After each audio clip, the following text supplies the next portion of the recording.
Olá, pessoal, tudo bem? Bem-vindos! Olha, hoje a gente vai mergulhar em uma das orações mais profundas e, eu diria, comoventes de toda a Escritura, o Salmo 102.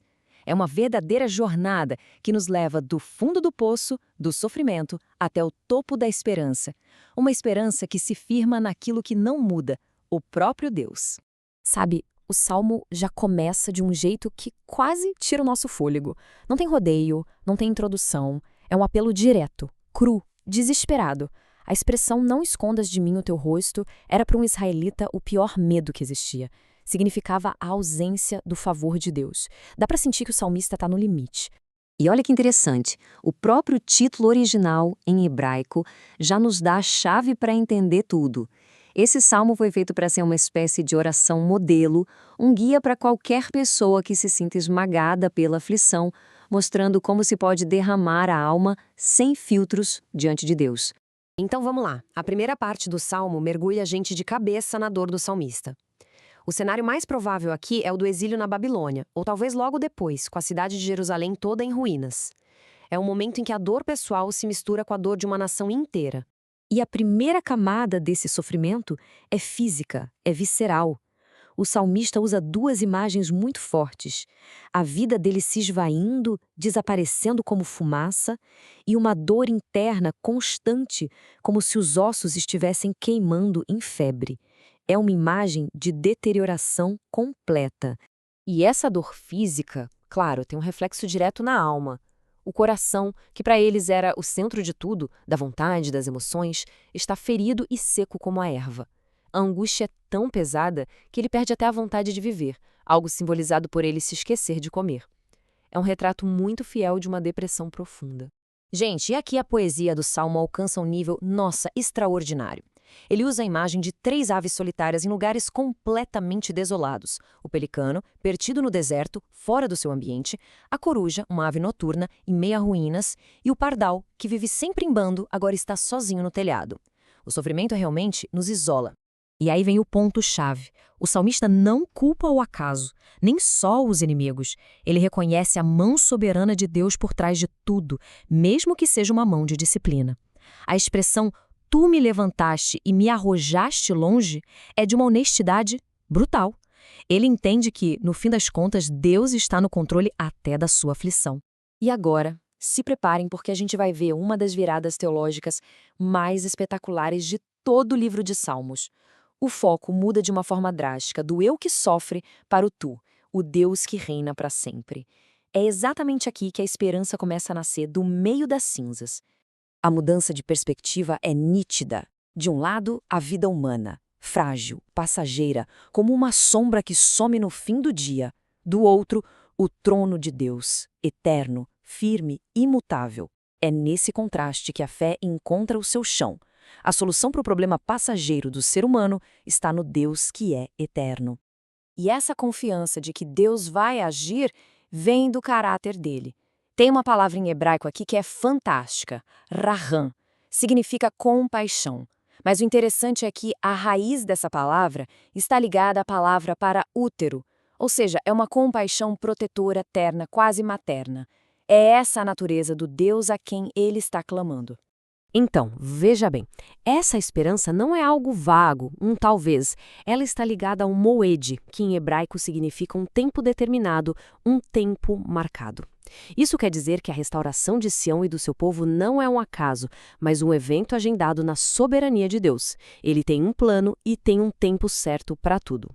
A partir desse ponto, a esperança, que era pessoal, começa a se expandir. O que começou com o clamor de um homem, agora se torna uma promessa para toda a comunidade. E mais, para as gerações que ainda nem nasceram. A oração dele se torna profética. Olha só a lógica da redenção de Deus aqui. É muito clara. Ele olha, ele ouve, ele age e ele liberta. Mas o propósito final vai além do nosso resgate. O objetivo, como diz o versículo 21, é que o nome dele seja proclamado. A salvação de Deus visa, em última análise, a glória de Deus. Gente, esse versículo aqui é simplesmente impressionante. O salmista tem consciência de que essa história de dor e redenção não é só para ele. Ela vai ficar registrada como um testemunho para um povo que há de ser criado. A palavra hebraica para criado aqui é bará. a mesma usada em Gênesis 1:1, na criação do mundo. Isso aponta para a restauração de Israel e, na fé cristã, para a criação da igreja. E agora a gente chega no ponto mais alto, no clímax teológico do Salmo. Se a grande virada foi olhar para a eternidade de Deus, a âncora final que firma tudo é a identidade de Deus como o Criador que não muda. Essa é a rocha firme sobre a qual toda a esperança se firma. A imagem que o salmista usa aqui é de tirar o fôlego. Pense na coisa mais permanente que a gente conhece: os céus, a terra. Pois bem, para Deus, tudo isso é como uma roupa velha, que um dia vai envelhecer e ser trocada. Toda criação é temporária e muda com o tempo. E em total contraste com essa criação que envelhece, Deus é descrito com uma expressão hebraica poderosíssima, Hu Atah, que significa tu és o mesmo. Ele não envelhece, ele não muda, ele não fica mais fraco. O ser dele absoluto é eterno. E esse é o conforto supremo do salmista. Então, a lógica do salmo se fecha, percebe? A segurança do povo de Deus não está nas circunstâncias, que mudam o tempo todo, mas no caráter de um Deus que não muda.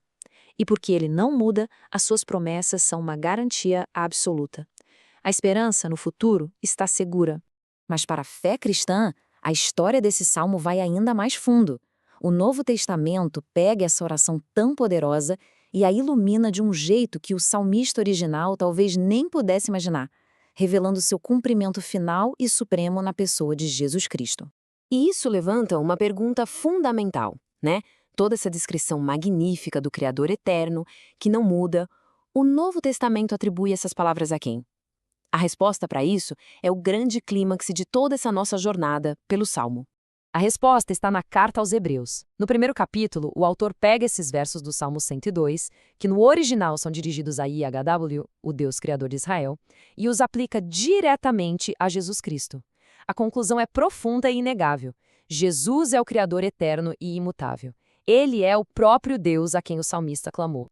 Assim, a gente vê que Cristo cumpre de forma perfeita todos os temas do Salmo. Ele é o Criador eterno, mas ele também é o aflito que sofreu, se identificando completamente com a nossa dor. Ele é o Deus imutável, a nossa rocha firme. E ele é o restaurador prometido, que edifica sua igreja e que um dia vai restaurar todas as coisas. E a gente termina com essa reflexão, saber que a oração é dirigida a um Criador que não muda, cujas promessas são certas e que, ao mesmo tempo, na pessoa de Jesus, conheceu a profundidade do sofrimento humano. Como isso não deveria transformar radicalmente a forma como nos aproximamos dele nos nossos dias de angústia? A oração do aflito encontra sua resposta final não num Deus distante, mas num Deus que sofreu conosco e por nós.